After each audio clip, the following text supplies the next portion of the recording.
In this video we're going to look at moving stock between stores. So up until now we've moved things from the DC to a store and then back again, and we've done that via individual items, and we've done it via packages, and we've unpacked at the destination at the store end, and then we've also moved the pack to the store and then moved that entire pack back to the DC. All fairly straightforward, and that's what the system 99% of the time is going to do, but sometimes you're going to require the need to move items between stores. And so we're going to look at that again. So let's go into our inventory, and the first thing I'll do, I won't worry about moving the individual products because the same process applies, but we're going to look at moving the packs around. So in this one, let's go to our packages and see what we've got. So at the moment we've got our package number 5 in our DC, and we've already looked at that plenty of times. But we've actually got this one in store 2 in the stock area. So let me just open up this pack. I can see it's got product A and product B in there, 8 and 3. It hasn't been unpacked, obviously, so it's at store. It's still sitting at store 2 in the stock area, fully in its pack. So what we might need to do, let's say for example we decide we want to move these items to store 1. Let's use that scenario. So let's go back to our overview. So what we want to do is take it out from store 2 and put it into store 1.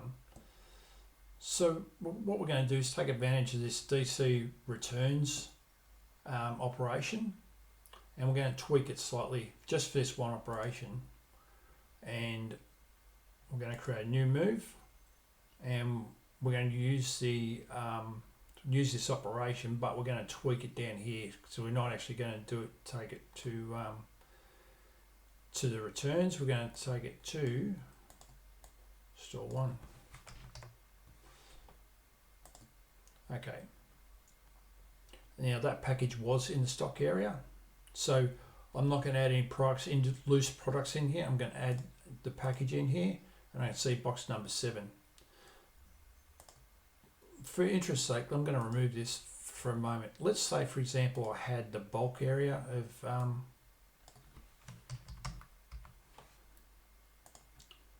of store 2 selected here, and then I wanted to add a package. You'll notice there is no packages in here because I'm looking in the bulk area, not in the stock area. So that's something to keep in mind when you're doing these sorts of moves. Make sure you're looking in the right place. So go back to stock, and then I'll add in, and I can find the box because I'm looking in the right place. So I can now mark this to do, and that's now ready to ship. So just like every other process, we're going to validate this, which puts it onto the truck, and then we'll go back to overview, and we can see I've got one operation to receive in here. I know there's one receipt with 2 items operations inside it. So I can see this is coming in. If I open up this move, I can see that this package has A and B in it. I know it's in a package.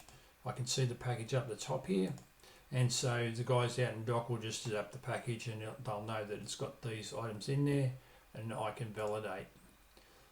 So what's that done now? If we go back to our packages, you'll notice that now box number 7 is in store 1, which is what we intended. So we started off with in store 2, and we moved to store 1, and we leveraged the fact we've already got these routes and rules all set up for us already.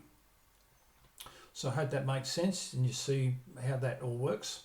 It'd be just a normal process to go and either move that entire box somewhere else now, maybe to the stock area, and then unpack it, or leave it in the box and then maybe move back to the DC if we want to.